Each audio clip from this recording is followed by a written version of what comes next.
wassalamu ala man ittaba'al. Oleh sebab itu, jaga terus iman, ilmu, dan amal kita.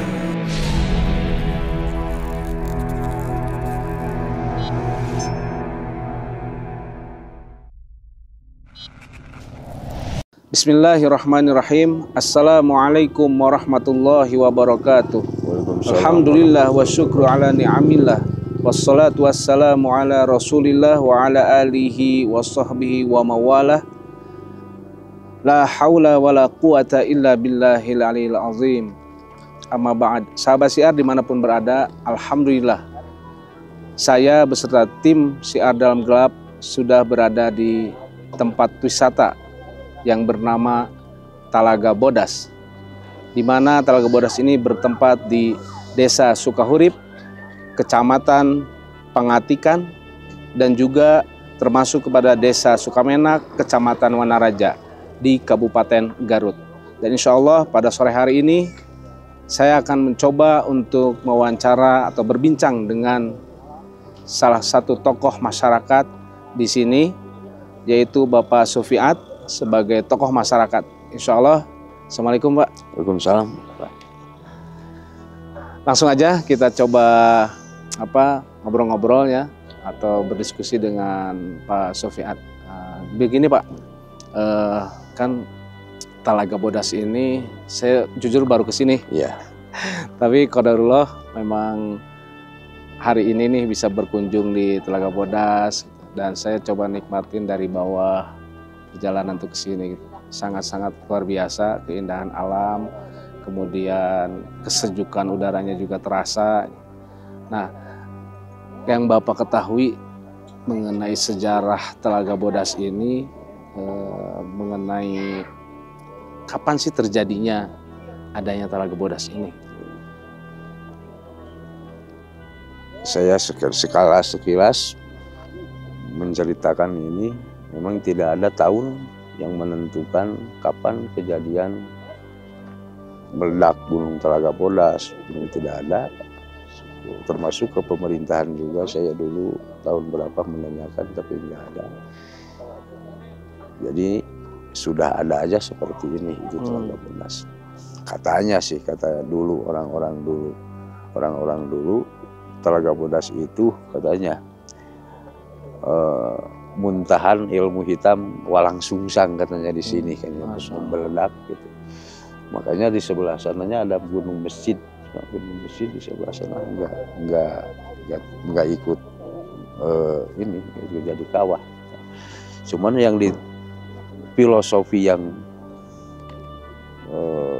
alam ini yang saya ketahui, tapi Pak, tentang Talaga Bodas. Kalau Talaga itu kan tempat air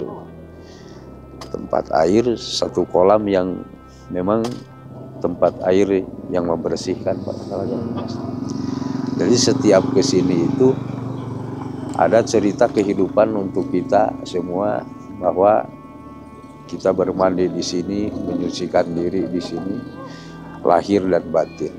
Itu filosofinya, filosofi untuk memang mencerna alam, tafakur, tadabbur di sini memang alam yang memang enak. Tentang Talaga Bodas itu, kalau Talaga itu air, Bodas itu putih. Kalau kata putih, kalau kata bahasa Indonesia Pak, putih, berarti telaga yang putih. Tempat penyisihan atau pembuangan karakter-karakter negatif memang di sini. Memang dari dulu itu Pak, sering datang orang-orang tafakur di sini, orang-orang berkumpul, orang-orang keagamaan, orang-orang pikir itu ke sini dulu. Emang pantas dengan namanya juga Talaga Bodas gitu. Talaga Bodas pantas gitu. Telaganya air, Bodasnya putih, untuk memutihkan ruhani juga. Itu dari dulu sakral semua ke sini. Tentang dikirnya pesantren-pesantren yang suka ini dari Limbangan, dari Banten juga ke sini. Dipakai ritual dikir, tafakur, tadabbur. Itu memang sama dengan alamnya Talaga Bodas. Pantas itu dari dulu sampai sekarang juga. Alhamdulillah, ini daerahnya wilayah Sukahurip.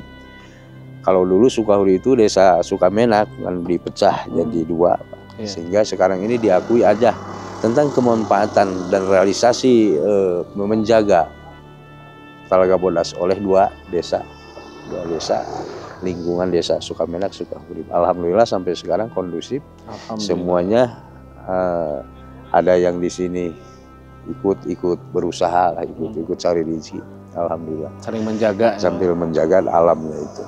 Itu satu. Dulu katanya di sini memang ada alam-alam sakral, nama-nama sakral yang dulu katakan oleh karuhun-karuhun yang terdengar dulu. Memang di sini kan tempat berkumpulnya kampung itu Dai, katanya di sini. Pagar Bitis itu di sini. Di sejarah dulu. Yang ke sini Pagar Bitis itu Talaga Bodas. Pagar Bitis waktu ada Talaga Bitis atau Suwiryo ke sini dulu.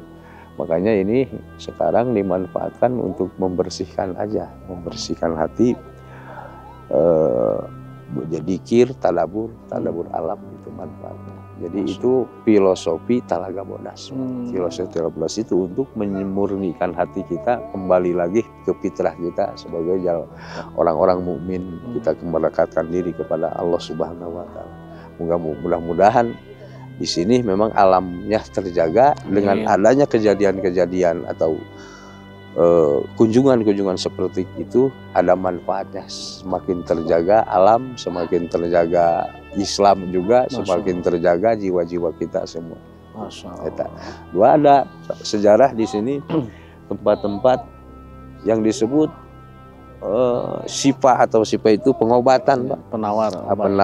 Penawar obat gatal-gatal, penawar obat apa namanya urat-urat gitu, seperti urat kejepit, seperti itu, otot gitu, seperti itu ada di sini, Pak.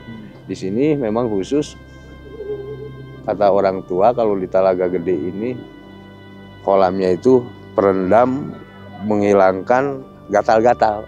Itu di sana itu ada warirangnya warna kuning, itu diusap-usap. Warirang itu sulfur ya. Sulfur.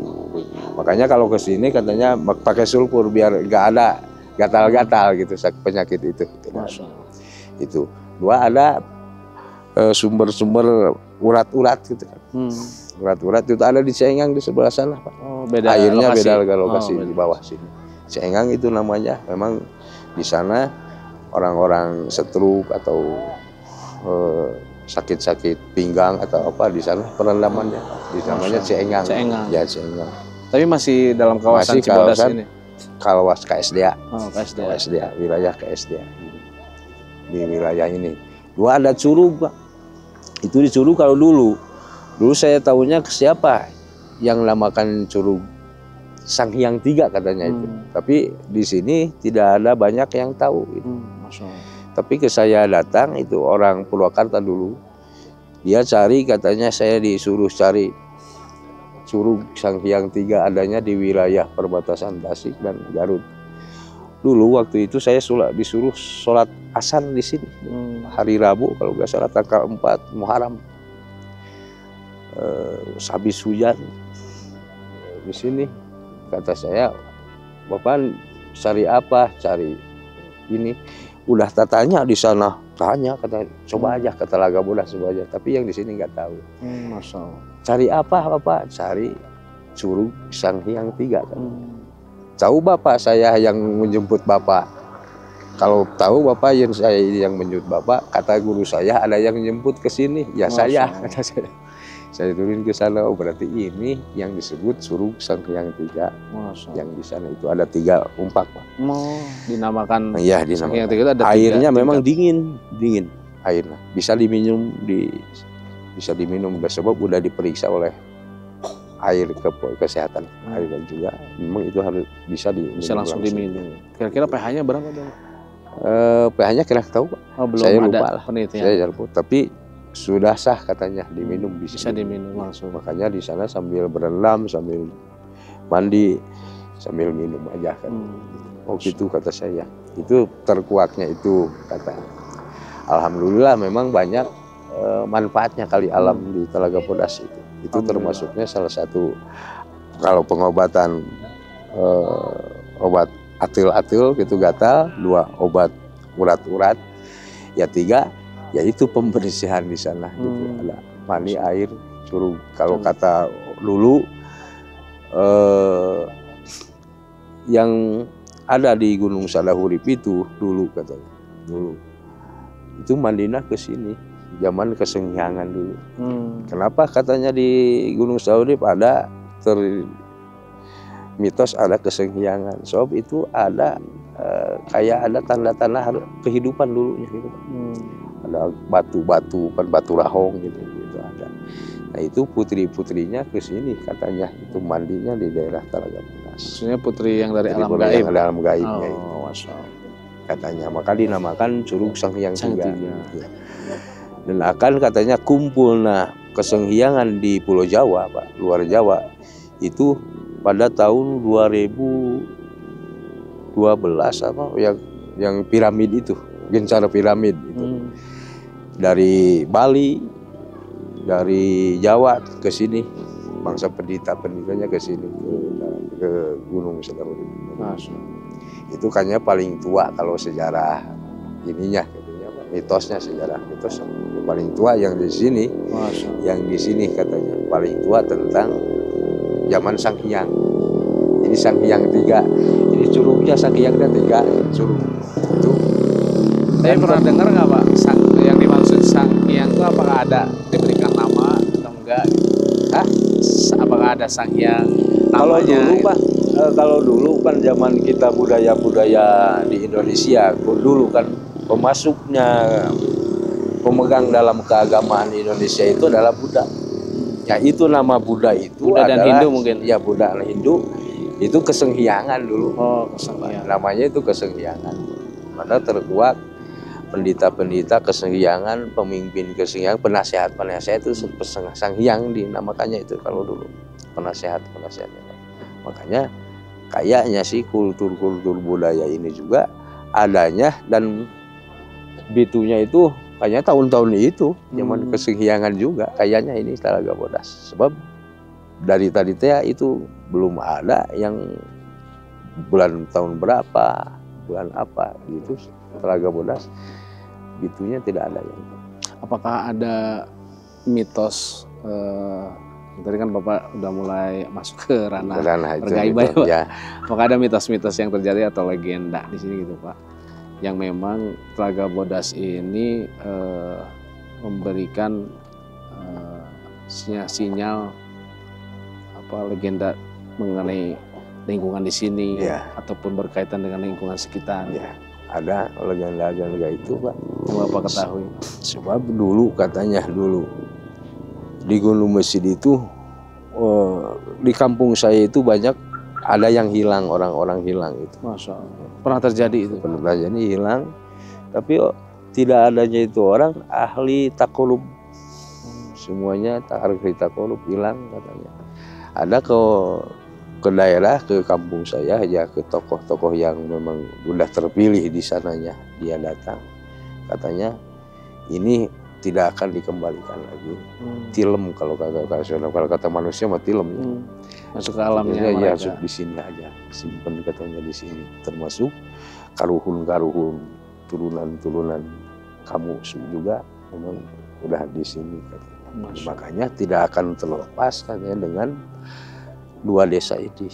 Sukahurip itu tidak akan terlepas, tetap akan bermanfaat dengan 2 desa. Oke, menjaganya itu dengan 2 desa juga. Itu memang sudah ada dari dulu. Masya Allah. Sudah dilimpahkan, diterangkan. Makanya sampai sekarang alhamdulillah sih yang memanfaatkan itu memang orang-orang 2 desa. Gitu. Itu kata orang dulu, tidak akan terlepas katanya. Ada juga suatu ciri kerusakan alam nanti katanya. Itu juga Telaga Bodas akan menjadi suatu ciri adanya rusak alamnya nanti katanya. Zaman-zaman rusak alam itu akan timbul dari sini juga nanti katanya gitu kan. Tapi mudah-mudahan nggak terjadi. Mudah-mudahan enggak. Mudah-mudahan aja tetap terjaga gitu. orang-orang ada lingkungan orang-orang yang menjaga, merusak ke sini. kita menjaga, masih kuat lah menjaga untuk itu. Amin. Mudah-mudahan. Dan tentang ada lagi katanya mitosnya ya Pak. Ada lagi, Talaga Bodas itu akan menaungi semua para wisata daerah Garut Pak. Jadi akan jadi nomor 1 juga. Amin, katanya. amin. Mudah-mudahan seperti itu, lebih indah kan Pak. Kali Indah Pak. urusnya lebih indah. Kalau memang jadi nomor 1 Amin. dari wilayah Garut. Mudah-mudahan.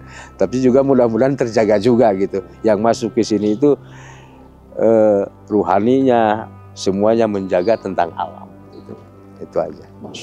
Tapi kalau kuat itu seperti itu, kayaknya sih akan terjadilah seperti itu. Amin. Mudah-mudahan. Terus Pak, katanya kan ada rumor nih Pak, di sini ada makomnya siapa? Lang Buana, ada Ya. makomnya Lang Sejagat dan Iya, Jaya Kusuma, Pak. Jaya Kusuma. Iya. Jaya Bisa Kusuma diceritain nggak termasuk. Pak mitos itu? Mungkin seperti itu Pak. Sebab dulu itu ada mitos berkumpulnya tentang anak cucu Prabu Siliwangi itu di sini Pak. Termasuk Walang Sungsang, termasuk yang nama Cakrabuana, Lang Buana itu satu nama, Walang Sungsang. Jadi itu nama-nama gelar 3. Tapi Nama-nama satu orang. Dia pindah ke sini digelar Lang Buana. Pindah ke sana nah, di Cirebon sendiri itu makamnya yang asli itu ada di Cirebon, Mbah Kusangkan. Itu Cakrabuana juga. Iya. Walang Sungsang gitu.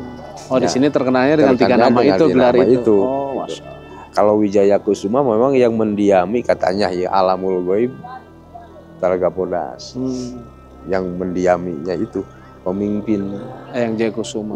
yang Wijaya Kusuma pemimpinnya itu di sini. Antara makhluk jin dan ruh-ruh manusia yang memang udah di sini itu memang pemimpinnya seperti itu yang mengurus yang Wijaya Kusuma. Berarti hanya makom yang di sini makom itu. ya. Hanya makom, nggak ada makom jasad, makam jasad di sana, di sana. Cirebon. Di sini memang tempat dia persinggahan dulu. Apakah dulu beliau melakukan tirakat di sini, tirakatnya di sini itu dikelilingi oleh semua para pengemuka agama dulu. Kalau kata kita waliullah dulu kan di sini, Sunan Kalijaga juga di sini. Terus Sunan Kalijaga terus itu apa? Cirebon itu Sunan Gunung Jati, termasuk Sunan Rohmat Godong. Pernah di sini. Dia menghuni di sini. Tentang taruh korupnya di sini, lebihnya di sini. Makanya terjadi seperti itu dulu. Jadi ada cerita-cerita dari apa turun-temurun dari leluhur. Ada leluhur. Turun-temurun. Karena kan sekarang ini masuknya wilayah Wijaya Kusuma. Wijaya Kusuma itu memang kalau lohirnya itu kan cucunya Prabu Siliwangi yang memegang kerajaan Garut Pakuan Limbangan. Itu cucunya gitu. Berarti cucunya juga Walang Sungsang, cucunya ini juga gitu. Itu Wijaya Kusuma. Memang di alam itu memang Wijaya Kusuma yang menguasai Garut Pakuan. Ya dulu pernah di sini tirakatnya, dan sekaligus dia memang jadi yang disebut-sebut ketua di Alamul Ghaibnya itu Wijaya Kusuma. Yang memang beredar di masyarakat, beredar. Gitu. Dan sesepuh dulu Ya, juga. ada yang penjaganya, yang ahli ulamanya, alim ulama itu yang Jagrajaya katanya. Jagrajaya, Masya Allah. Yang Jagrajaya, kenapa? Pernah saya kedatangan waktu di sini dulu 9 hari sholat tasbih dulu. Ada yang diamnya di dekat kolam-kolam itu. Kolam air panas. Ya, ada musola kan, di alam itu ada musola. Saya nitipkan kambing satu, perempuannya bikangnya Pak. Dari urus saya urus. Beranak saya urus di sini katanya. Ngangon. Berarti memberikan silokannya itu memberikan angonan ke saya. Kambing 5. Maka saya tidak pernah lepas dari sini, tetap aja terpanggil. Masya Allah. Di angonan dulu. Itu yang Jagrajaya, yang dari alim ulamanya itu. Termasuk kayaknya Karuhun Desa Sukamenak Sukahurip itu. Itu nama itu. Masya Allah. Yang pembuka agamanya itu. Pakai bajunya tidak putih Pak, tapi kuning seperti itu. Kuning kunyit. Kuning. Semuanya kuning. Masya Allah. Tidak putih-putih. Kan biasa tensi para aulia kan putih-putih. Yang ini enggak di sini kuning. Semuanya. Menarik ini. Simbolnya kuning kunyit. Namanya itu kalau ke saya namanya saya yang Jagrajaya katanya. Oh gitu. Masya Allah. Yang diamnya di sana di bawah itu apa? Surug di bawahnya ada. Itu ada musola. Musolanya bambu. Dulu gitu. Tuh, nanti di survei. Dekat Pak? Dekat. Ke musola itu. Oh iya. Nanti Insya Allah. mobil ke sana. Itu Pak. Nah mudah-mudahan adanya acara ini lebih Talaga Bodas itu lebih jadi bintang Pak. Amin, amin. Jadi bintang. Amin, amin. Lebih enak dikunjungi gitu Pak. Lebih enak ditempati. Nah kalau gitu silakan Bapak nih promosiin. Ada apa aja nih di Talaga Bodas. Biar yang nonton juga tahu gitu bahwa di Talaga Bodas ada fasilitas ini. Iya. Assalamualaikum warahmatullahi wabarakatuh. Hadirin yang dibahagiakan Allah Subhanahu wa taala, saya pengurus keamanan wilayah Talaga Bodas, saya promosikan bahwa wisata Talaga Bodas memang beda dengan wisata lainnya. Ada bisa dikunjungi tempat tadabur alam, itu ada laut, ada ini, ada kolam ini, juga ada pengobatan juga yang punya araratil maka sini aja Pak, itu ada juga. Dan mudah-mudahan tempat enak untuk mencernakan otak kita di sini biar adem. Mudah-mudahan di sini semua masyarakat, khususnya masyarakat Indonesia ya Pak, mudah-mudahan mengunjungi Talaga Bodas. Di Talaga Bodas fasilitasnya ada pengobatan juga, air kolam hangat, juga ada yang panas, juga ada obat stroke katanya gitu di sana, ada di sini fasilitasnya. Oh, juga bisa jadi tadabur alam lah, keindahan alam yang menanggal. Mudah-mudahan semuanya menyukai Gunung Talaga Bodas. Amin. Gitu. Wassalamualaikum warahmatullahi wabarakatuh.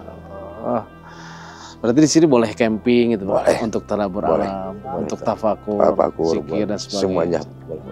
Yang penting positif. Positif. Ya, terus ada fasilitas apa namanya? Musola juga. Saya lihat di bawah tuh, ada musola besar. Ada musola besar di sana satu. Terus di atas juga ada musola. Ya di sini. Terus yang jualan juga banyak ya Pak. Ya. Yang banyak ngopi, yang makan. Cuman nggak ada listrik aja gitu. Oh listrik, Masya Allah. belum ada. Insya Allah mudah-mudahan ada. Mudah-mudahan ada listrik, ada sinyal Pak. Ya, mudah-mudahan gitu. Sinyal HP mudah-mudahan ada nanti ke depannya. Jadi yang mau datang ke Talaga Bodas, Masya Allah ya, kalau keindahan alam itu tidak usah diragukan lagi, karena ketinggian Talaga Bodas ini lebih dari 1000 mdpl ya Pak. Ya. Jadi Insya Allah udara di sini itu sangat sejuk, sangat murni karena banyak pepohonan, rimbun. Jadi bagi sahabat semuanya yang ingin merefresh otak, ingin kalau kata orang sekarang tuh healing lah gitu, sambil camping, sambil silaturahmi, sambil botram, silakan datang ke Talaga Bodas. Dan Insya Allah pemandangan juga yang seperti sahabat lihat ini luar biasa. Yang suka-suka foto-foto jenik atau foto-foto instagramable, di sini nih lokasinya nih. Insya Allah mantap. Ya, jadi sahabat semuanya jangan ragu-ragu untuk datang ke Talaga Bodas. Oh iya Pak, untuk tiketnya berapa Pak?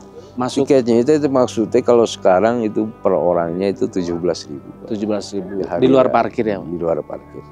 Jadi masuk di hari tiket, biasa ada 2, hari biasa 12.000, hari kerja. Hari libur 17.000 per orang. Di luar parkir. Kalau parkirnya kira-kira berapa Pak? Motor, kalau parkir motor kayaknya 2.000 tidak lebih di itu. Kalau motor, kalau mobil? Kalau mobil 5.000. 5.000. Ya. Masya Allah tuh. Sangat-sangat murah sekali. Kalau camping beda lagi itu. Berapa itu Pak? Oke, kurang tahu ini kalau camping belum tahu. Kalau camping belum tahu ya. Tahu. Oke. Nanti kalau camping tinggal tanya aja di ke sana. Pos loket berapa? Ya. Berapa untuk camping. Jadi ini hanya harga tiket yang reguler yang berkunjung. Jadi sahabat semuanya jangan lewatkan wisata di Talaga Bodas ini. Dan insya Allah kita juga bersama tim dan yang lainnya akan camping di Telaga Bodas. Semoga dari cerita yang disampaikan oleh Pak tokoh masyarakat kita, Pak Afiat, semoga memberikan manfaat untuk kita. Karena memang alam ini diberikan oleh Allah, diciptakan oleh Allah kepada kita untuk menjadi bahan tafakur. Sehingga apa? Ketika mentafakuri alam ini, keimanan kita akan tumbuh, akan naik. Karena apa? Karena alam ini diciptakan oleh Sang Maha Pencipta. Sehingga apa? Kita akan lebih meyakini bahwa Allah itu Maha Pencipta semua makhluk yang ada di bumi ini. Dan juga kita akan lebih jernih lagi dalam mengolah pikiran, mengolah perasaan atau hati kita, batin kita di alam terbuka ini. Jadi untuk sahabat semuanya, saya sangat-sangat menyarankan di Telaga Bodas ini. Untuk itu, jaga terus iman, ilmu, dan amal kita. Dan tetap di syiar dalam gelap. Assalamualaikum warahmatullahi wabarakatuh. Di kegelapan terbitlah sinar. Iman, ilmu, dan amal membawa harapan. Dalam gelap kita temukan jalan. Syiar yang teguh membimbing langkah insan. Syiar dalam gelap, terang di keheningan. Iman, ilmu, dan amal jadi pegangan. Di setiap langkah terucap namamu. Syiar dalam gelap, penerang gulita.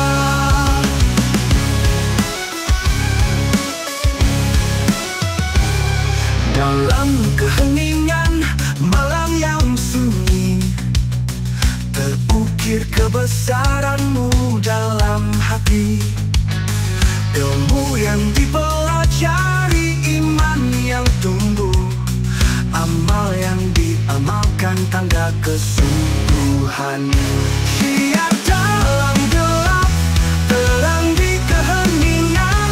Iman, ilmu, dan amal jadi pegangan. Di setiap langkah